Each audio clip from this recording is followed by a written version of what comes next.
Voilà, Chloé, quelques pistes d'investissement pour ce capital issu d'une succession. Question de Laetitia. Elle entend beaucoup parler de private equity, mais elle a l'impression que ce type de solution est réservé à une clientèle avertie.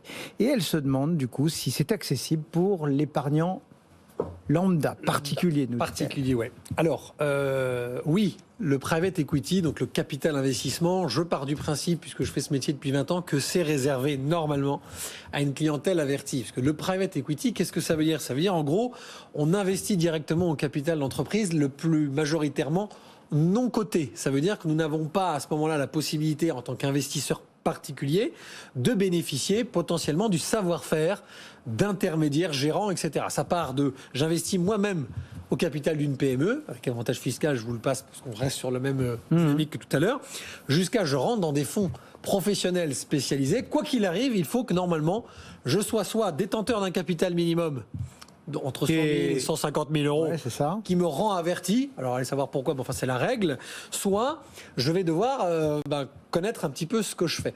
Donc aujourd'hui, mais ça va de l'investissement dans l'espèce de start-up que lance son copain ou son cousin. C'est exactement ça, capital PME. Effectivement, des grands véhicules sur lesquels on peut investir, y compris dans la tech américaine, sans connaître quoi que ce soit et qui que ce soit. Exactement. Et c'est justement là que c'est intéressant cette question finalement, parce que ce que je conseillerais à quelqu'un qui vraisemblablement n'est pas averti, en tout cas qui semble être profane, c'est d'utiliser des véhicules. Alors évidemment, ça va faire peur tout de suite, mais il ne faut pas avoir peur du risque. Vous le savez, je défends souvent cette théorie. Le meilleur moyen de faire du private equity, c'est de passer par un fonds commun de placement à risque, un FCPR. Boum, le mot est tombé. Bon, vous prenez des risques. Oui, il y en a certains qui sont à innovation ou de proximité, qui en plus vous donnent une carotte fiscale. Attention, je ne suis pas sûr que ce soit l'alpha et l'oméga, je le redis encore pour la énième fois, dans ce genre de sujet. Mais en revanche, en passant par un FCPR, on passe donc par le savoir-faire de sociétés qui sont habituées à investir au capital de sociétés non cotées. Ensuite, on peut monter en puissance, comme on le disait, au travers de FPS, de SLE, il y a toutes sortes de... Mais est-ce qu'il n'y a pas aussi les produits un peu grand public, enfin type BPI France Alors justement...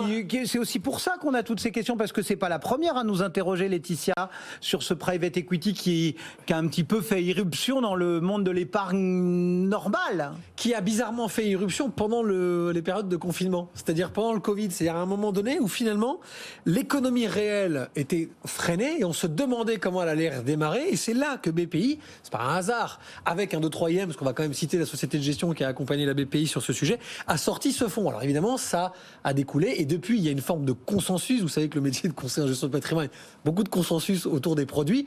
Je suis pas forcément le premier fan du consensus, mais c'est vrai que le private equity, on en entend toujours parler.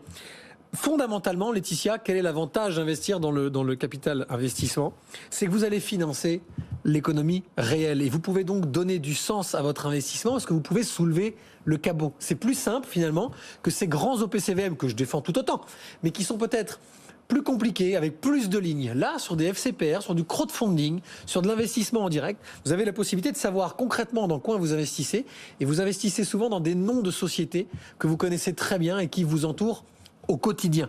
Maintenant, il faut faire attention à ce qu'on appelle l'early stage. Moi, je suis un grand fan, à titre personnel, de business angel, de choses comme ça, à titre de capital personnel.